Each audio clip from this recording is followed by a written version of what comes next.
दोस्तों, आज मैं आपको सुनाने जा रही हूँ शिव भक्त चिड़िया की कहानी। सावन मास में इस कथा को सुनने का बड़ा ही महत्व है। अगर आप भी भगवान शिव के परम भक्त हैं, शिव जी को अपने माता पिता के समान मानते हैं, तो कमेंट में हर हर महादेव जरूर लिखे। और जो लोग अपने माता पिता की अच्छी सेहत की कामना करते हैं, वे वीडियो को लाइक जरूर करें। मैं महादेव से प्रार्थना करती हूँ कि वे आप सभी के माता पिता को अच्छा स्वस्थ और सुख शांति प्रदान करे। पूर्व काल की बात है, मध्य देश में एक सेठ और एक सेठानी रहते थे। उनके पास अन्य धन की कोई कमी नहीं थी, लेकिन वे लोग अपने जीवन में कभी भी कोई दान दक्षिणा या कोई धर्म पुण्य का कार्य नहीं किया करते थे। उनका कोई खाने वाला भी नहीं था और उनकी कोई संतान भी नहीं थी। जिस जगह पर उस सेठ की हवेली थी, उसी के पास में एक पीपल का वृक्ष था और उस पीपल के वृक्ष में एक सुंदर सी चिड़िया रहती थी। चिड़िया ने वहां पर अपना घोंसला बना रखा था। चिड़िया के दो छोटे छोटे बच्चे थे। चिड़िया रोज नगर में दाना पानी चुगने के लिए जाती और दाना पानी चुगने के बाद वापस अपने घोंसले में आती और अपने बच्चों को खिलाती। चिड़िया रोज उस सेठ के घर पर भी जाया करती थी, लेकिन वहाँ पर उसे एक भी दाना नहीं मिलता था, तो चिड़िया वहाँ से आगे चली जाती। जब चिड़िया अपने मन में यह सोचने लगती कि पूरे नगर में सबसे बड़ी हवेली इसी सेठ की है और वह धनी व्यक्ति है, लेकिन फिर भी यह कभी किसी को दान नहीं देता, कभी किसी भिक्षुक को भिक्षा नहीं डालता, कभी कोई धर्म का कार्य नहीं करता, कभी किसी मंदिर में सहयोग नहीं करता, कभी किसी असहाय व्यक्ति या जीव जंतु की सहायता नहीं करता, न ही कभी पक्षियों को दाना डालता। यह सेठ तो कंजूस है। एक दिन चिड़िया सुबह के वक्त अपने घोंसले से उड़कर सेठ की हवेली पर जा बैठती है। जब चिड़िया सेठ की हवेली पर जाकर बैठती है, तो सेठ और सेठानी बात कर रहे थे। सेठानी अपने पति से कह रही थी कि सेठ जी, हमारे पास इतना धन दौलत है, इतनी संपत्ति है कि पूरे नगर वाले हमें नगर सेठ कहते हैं। हमारे पास धन की कोई कमी नहीं है, लेकिन इस धन का हम क्या करें? हमारा कोई वारिस नहीं है, कोई पुत्र नहीं है। इस धन को खाने वाला कौन होगा? तब सेठ अपनी सेठानी से कहता है कि सेठानी, इसमें मेरा क्या कसूर है? हमारा नसीब भी कुछ ऐसा है। हो सकता है हमारे नसीब में पुत्र प्राप्ति नहीं है। सेठ आगे कहता है, जब तक जिएंगे तब तक इस धन को खा लेंगे, उसके बाद जिसके नसीब में होगा वह इस संपत्ति को खाएगा। दोनों पति पत्नी इस तरह की बात करते हैं और वह चिड़िया बड़े गौर से सुनती है। चिड़िया उनकी पूरी बात सुनने के बाद वहाँ से चली जाती है और अपना दाना पानी चुगने के बाद वापस अपने घोंसले में चली जाती है। अब चिड़िया रोज उस सेठ के घर जाने लगी और उनकी पूरी बात सुनने लगी। सेठ की जो घरवाली थी, वह सेठानी बड़े अच्छे स्वभाव की थी और उसके दिल में दया धर्म भी था। जब सेठानी रोज उस चिड़िया को देखती, तो धीरे धीरे सेठानी का उस चिड़िया से लगाव हो जाता है। अब सेठानी ने उस चिड़िया को सेठ से छुप छुप कर दाने डालना शुरू कर दिया और चिड़िया दाना चुगने लगी। इस प्रकार काफी दिन निकल जाते हैं।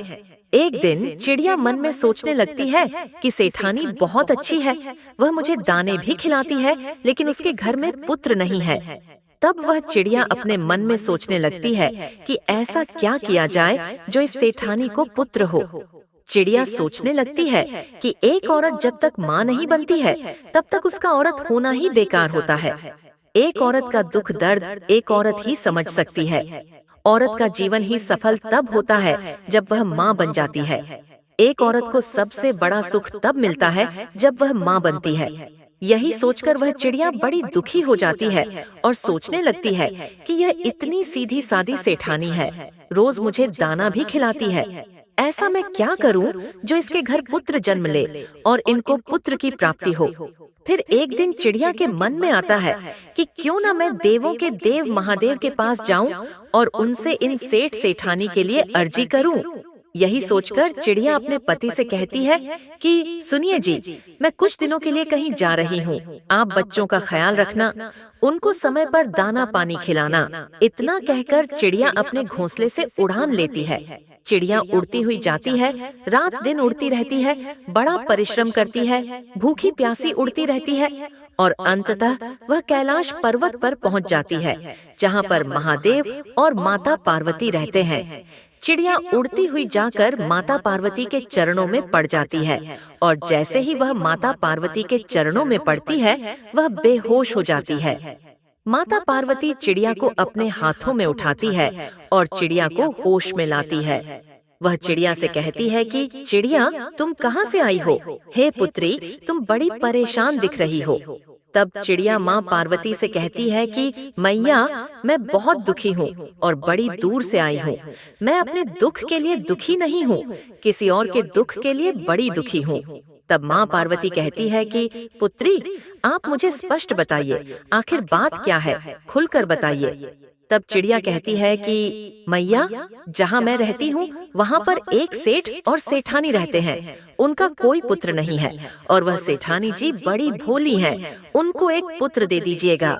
चिड़िया इतनी बात माँ पार्वती से कहती है और फिर से बेहोश हो जाती है। माँ पार्वती फिर से उस चिड़िया को होश में लाने की कोशिश करती है। तब काफी देर बाद चिड़िया फिर से होश में आती है। तब माँ पार्वती उस चिड़िया को कुछ दाना पानी खिलाती है और कहती है कि पुत्री, तुम चिंता न करो, थोड़ी देर में महादेव उठेंगे, इसके बाद हम महादेव से बात करेंगे। फिर थोड़ी देर बाद भगवान महादेव अपनी समाधि से खड़े होते हैं।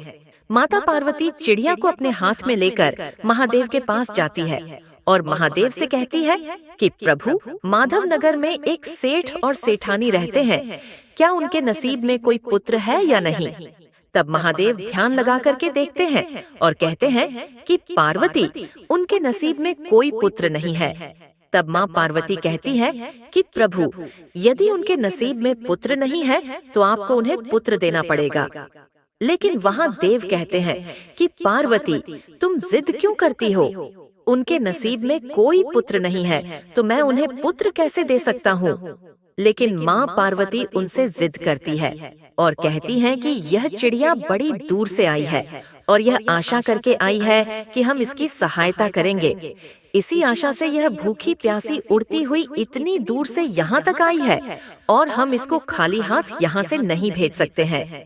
पार्वती की इतनी बात सुनने के बाद महादेव कहते हैं कि ठीक है पार्वती, तुम हर बात पर जिद करती हो और तुम्हारी हर जिद को मुझे पूरा भी करना पड़ता है। ठीक है, अगर तुम कह रही हो तो उन सेठ सेठानी को हम एक पुत्र दे देंगे। लेकिन महादेव कहते हैं कि इस चिड़िया से कहो कि वह सेठ और सेठानी कोई दान धर्म नहीं करते हैं, पुण्य का काम नहीं करते हैं, कोई पवित्र शास्त्र नहीं पढ़ते हैं, कोई ज्ञान पुराण भी नहीं पढ़ते हैं, कोई वेद शास्त्र नहीं पढ़ते हैं, वह नास्तिक लोग हैं। लेकिन अगर वह पुत्र प्राप्ति के बाद नास्तिक से आस्तिक हो जाए तो उनको एक पुत्र की प्राप्ति हम देंगे। उनको दान धर्म करना पड़ेगा, उनको मंदिर में जाना पड़ेगा, भिक्षु को भिक्षा भी देनी पड़ेगी, ईश्वर के भजन भी करने पड़ेंगे, तभी उनको एक पुत्र की प्राप्ति हो सकती है। तब वह चिड़िया कहती है कि प्रभु, मैं अपनी तरफ से पूरी कोशिश करूंगी कि वह सेठ सेठानी मंदिर भी जाएं, व्रत त्योहार भी करें, दान दक्षिणा करें, मैं अपनी तरफ से पूरी कोशिश करूंगी। तब महादेव कहते हैं कि तथास्तु। उसके बाद वह चिड़िया भगवान भोलेनाथ और माँ पार्वती को प्रणाम करके वहाँ से उड़ान भरती है और उड़ती हुई अपने घोंसले में आ जाती है। दोस्तों, उसके 9 महीने बाद सेठानी को एक सुंदर पुत्र की प्राप्ति होती है। सेठ और सेठानी अपने पुत्र को पाकर बड़े खुश होते हैं। चिड़िया भी बड़ी खुश होती है, अपनी मेहनत का फल देखकर बड़ी प्रसन्न होती है। धीरे धीरे सेठ का लड़का बड़ा हो जाता है। एक श्रावण मास निकल जाती है, दूसरी श्रावण मास भी निकल जाती है, तीसरी श्रावण मास भी निकल जाती है और चौथी श्रावण मास भी निकल जाती है। जब 5वीं श्रावण मास आने को होती है तो वह चिड़िया बड़ी चिंतित होती है, बड़ी दुखी होती है। चिड़िया सोचने लगती है कि सेठ का लड़का 5 साल का हो चुका है और यह सेठ और सेठानी अभी तक कोई दान दक्षिणा नहीं करते हैं, कोई मंदिर में नहीं जाते हैं, किसी को भिक्षा भी नहीं देते हैं, कोई भी पुण्य का काम यह दोनों नहीं करते हैं। चिड़िया यह सोचकर बड़ी दुखी हो जाती है। चिड़िया सोचने लगती है कि यदि इन लोगों ने दान दक्षिणा करना शुरू नहीं किया तो इनके पुत्र की मृत्यु जल्दी ही हो जाएगी। यह सोचकर वह चिड़िया बड़ी दुखी होती है, बड़ी चिंतित हो जाती है।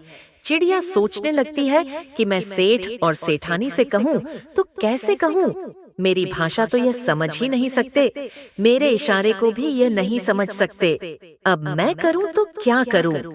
यही सोचकर वह चिड़िया बड़ी दुखी हो जाती है। तब तक चिड़िया के बच्चे बड़े हो चुके थे। चिड़िया अपने बच्चों से कहती है कि बच्चों, तुम अपना ख्याल रखना, मैं कुछ दिनों के लिए कहीं जाकर आती हूँ। तब चिड़िया फिर से अपने घोंसले से उड़ान भरती है और सीधे कैलाश पर्वत पर जाती है। कैलाश पर्वत पर जाकर वह चिड़िया माँ पार्वती के चरणों में पड़ जाती है। माँ पार्वती चिड़िया को अपने हाथ में उठाकर कहती है कि चिड़िया पुत्री, अब तुम्हें क्या परेशानी है? तुमने जैसा कहा था वैसा तो हो गया है। सेठ और सेठानी को पुत्र मिल गया है। अब तुम दोबारा से फिर क्यों आई हो? तब चिड़िया माँ पार्वती से कहती है कि मैया, सेठ और सेठानी को पुत्र तो मिल गया है, लेकिन सेठ और सेठानी को सत्य मार्ग पर लाने में मैं असमर्थ रही। मैं उनको नास्तिक से आस्तिक नहीं बना पाई। मैं उनसे धर्म का काम नहीं करवा सकी। दोनों पति पत्नी अभी भी वैसे के वैसे ही हैं। न ही कोई मंदिर जाते हैं और न ही वे दान धर्म करते हैं, न ही किसी भगवान का भजन करते हैं। अभी भी दोनों पति पत्नी वैसे ही हैं। तब महादेव कहते हैं कि चिड़िया, फिर तो उनका पुत्र अल्पायु होगा। तब चिड़िया माँ पार्वती के चरणों में पड़ जाती है और अपने सर को पीटने लगती है। कहती है, मैया, ऐसा नहीं होना चाहिए, उनका पुत्र दीर्घायु होना चाहिए, अल्पायु नहीं। चिड़िया इस बात को अच्छी तरह जानती थी कि जब पिता से कोई चीज मांगनी हो तो मैया के चरणों में पड़ जाओ। यदि आप मैया को राजी कर लेते हैं तो पिता अपने आप मान जाते हैं। यही सोचकर चिड़िया माँ पार्वती के चरणों में पड़ जाती है और अपने सर को पीटने लग जाती है। जब माँ पार्वती फिर से चिड़िया को अपने हाथ में उठाती हैं और कहती हैं कि पुत्री, तुम शांत हो जाओ, तब माँ पार्वती फिर से भोलेनाथ से कहती हैं कि महादेव, ऐसा नहीं होना चाहिए। फिर चिड़िया कहती है कि मैया, मैंने अपनी तरफ से पूरी कोशिश की थी उनको समझाने की, लेकिन वे लोग मेरी भाषा को नहीं समझ पा रहे हैं और मेरी इशारों को भी नहीं समझ पा रहे हैं। अब मैं करूं तो क्या करूं? तब चिड़िया कहती है कि माँ, आप और भोले बाबा यदि वहाँ जाकर सेठ और सेठानी को सही मार्ग पर लाएं तो बहुत अच्छा होगा। तब माँ पार्वती और भोलेनाथ बाबा कहते हैं कि ठीक है चिड़िया, ऐसा ही होगा। हम बहुत जल्द सेठ और सेठानी के द्वार पर पहुँचने वाले हैं। फिर चिड़िया वापस कैलाश पर्वत से अपने घोंसले में आ जाती है।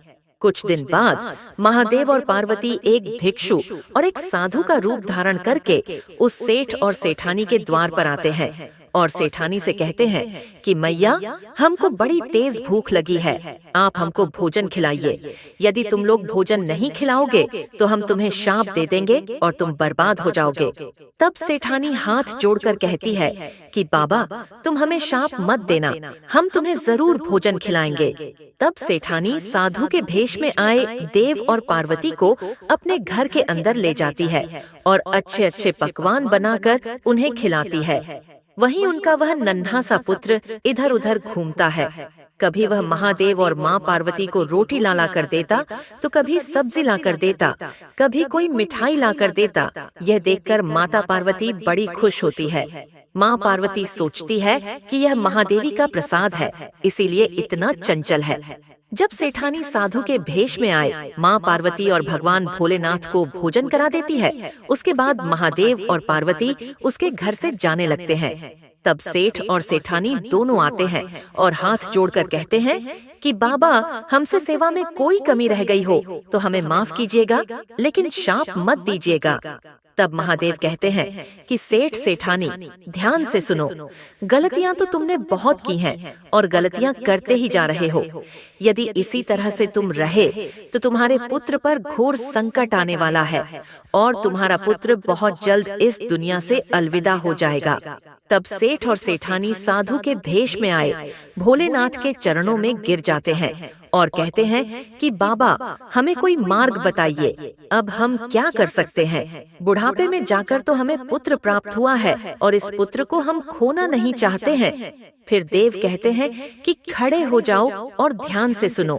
आज के बाद यदि तुम्हारे द्वार पर कोई भी आता है तो वह खाली हाथ नहीं जाना चाहिए। दान धर्म करो, तालाब खुदवाओ, लोगों की सहायता करो, जीव जंतु की सहायता करो, धर्म पूर्ण करो और श्रावण मास के सोमवार के पावन दिन को व्रत करो। ईश्वर की पूजा करो, ईश्वर का भजन करो। महादेव इतनी बात कहते हैं, तब दोनों पति पत्नी हाथ जोड़कर महादेव के चरणों में गिर जाते हैं और कहते हैं कि बाबा, हम ऐसा ही करेंगे। महादेव कहते हैं कि तुम्हारे घर में जो यह पुत्र खेल रहा है, यह तुम्हारे कर्मों की वजह से नहीं मिला है। तुम्हें तुम्हारे नसीब में तो पुत्र था ही नहीं। ये एक चिड़िया की देन है जो तुम्हारे यहाँ से उड़कर कैलाश पर्वत तक पहुँची है। और कैलाश पर्वत तक जाने के बाद महादेव शिव और पार्वती से विनती करके तुम्हारे लिए पुत्र मांगा है। यह उसकी विनती का फल है कि आज तुम्हारे घर में एक नन्हा सा पुत्र खेल रहा है। तब वह सेठ और सेठानी कहते हैं कि बाबा, वह चिड़िया कौन सी है? तभी वह चिड़िया वहाँ पर आती है और महादेव और पार्वती को प्रणाम करती है। प्रिय दर्शकों, यह दिन श्रावण मास के सोमवार का था, जिस दिन महादेव और पार्वती सेठ और सेठानी के घर आए थे। सेठ और सेठानी के घर महादेव और पार्वती अपना पूर्ण रूप धारण करते हैं। वे सेठ और सेठानी को दर्शन देते हैं और चिड़िया की श्रावण सोमवार का व्रत सफल होती है। बड़ी धूमधाम से सेठ और सेठानी श्रावण मास का पर्व बनाते हैं और श्रावण सोमवार का व्रत करते हैं। साथ में चिड़िया भी व्रत करती है और देवों के देव महादेव के दर्शन पाकर वे लोग तृप्त हो जाते हैं। उनकी श्रावण सोमवार का व्रत सफल हो जाती है। जो लोग श्रावण सोमवार का व्रत करते हैं, उन लोगों पर महादेव की ऐसी कृपा रहती है जैसी सेठ और सेठानी पर रही। प्रिय दर्शकों, आशा करती हूँ यह कहानी आपको जरूर पसंद आई होगी। वीडियो को लाइक जरूर करें और कमेंट में सच्चे दिल से हर हर महादेव लिखना न भूलें।